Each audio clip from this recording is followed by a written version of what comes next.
आज की स्थापित जगह है झारखंड की राजधानी से 18 किलोमीटर दूरी पर स्थित रांची पतरातू मार्ग में पिठोरिया गांव में 2 शताब्दी पुराना राजा जगतपाल सिंह का किला है। किसी जमाने में 100 कमरों वाला विशाल महल अब खंडर में तब्दील हो चुका है। इसके खंडर में तब्दील का कारण इस किले पर हर साल बिजली गिरना है। आश्चर्यजनक रूप से इस किले पर दशकों से हर साल बिजली गिरती आ रही है, जिससे कि हर साल इसका कुछ हिस्सा टूटकर गिर जाता है। दशकों से ऐसा होते रहने के कारण यह किला बिल्कुल खंडर हो चुका है। आप मानो या ना मानो, लेकिन गांव वालों के अनुसार इस किले में हर साल बिजली एक क्रांतिकारी द्वारा राजा जगतपाल सिंह को दिए गए श्राप के कारण गिरती है। वैसे तो बिजली गिरना एक प्राकृतिक घटना है, लेकिन एक ही जगह पर दशकों से लगातार बिजली गिरना जरूर आश्चर्य की बात है। कौन थे राजा जगतपाल सिंह? इतिहासकारों के अनुसार पिठोरिया प्रारंभ से ही मुंडा और नागवंशी राजाओं का प्रमुख केंद्र है।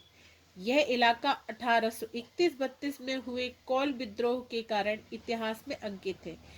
पिठोरिया के राजा जगतपाल सिंह ने चहुमुखा विकास किया, उसे व्यापार और संस्कृति का प्रमुख केंद्र बनाया। वो क्षेत्र की जनता में काफी लोकप्रिय थे, लेकिन उनकी कुछ गलतियों ने उनका नाम इतिहास में खलनायकों और गद्दारों की सूची में शामिल करवा दिया।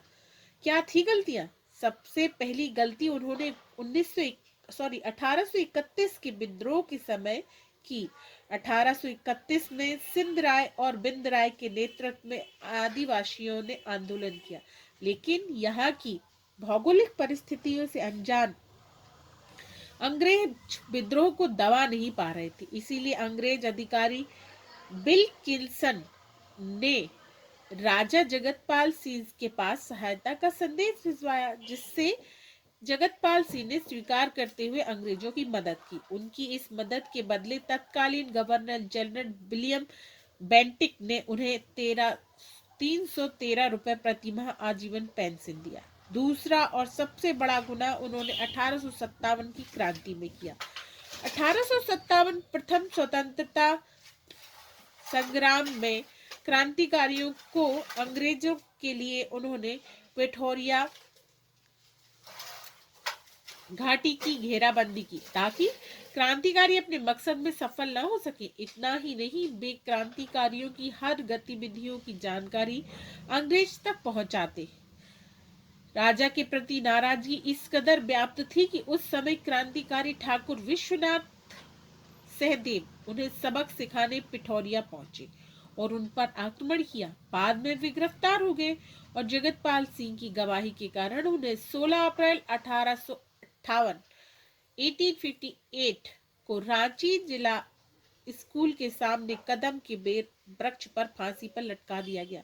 जानकार बताते हैं कि उनकी ही गवाही पर कई क्रांतिकारियों को भी फांसी पर लटकाने का काम किया गया। विश्वनाथ ने दिया गया श्राप। लोगों की मान्यता है कि विश्वनाथ सहदेव ने जगतपाल सिंह को अंग्रेजों के साथ देने और देश के साथ गद्दारी करने पर श्राप दिया कि आने वाले समय में जगतपाल सिंह का कोई नाम लेवा नहीं रहेगा और उसके किले पर हर साल उस समय वज्रपात होता रहेगा जब तक यह किला पूरी तरह बर्बाद नहीं हो जाता। तब से हर साल पिठोरिया स्थित जगतपाल सिंह के किले पर वज्रपात हो रहा है। इस कारण यह किला खंडर में तब्दील हो चुका है। वैज्ञानिक बताते हैं कि इसका दूसरा कारण है। वैज्ञानिक इस किले पर बिजली गिरने के दूसरे कारण बताते हैं।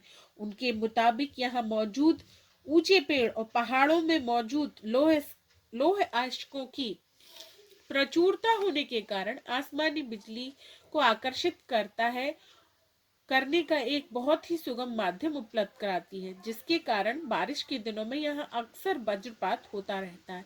लेकिन लोगों का सवाल यह है कि यह किला जब दशकों तक आबाद रहा, तब क्यों नहीं बिजलियां गिरी, जबकि उस वक्त आज से ज्यादा पेड़ और लोग आश्क थे।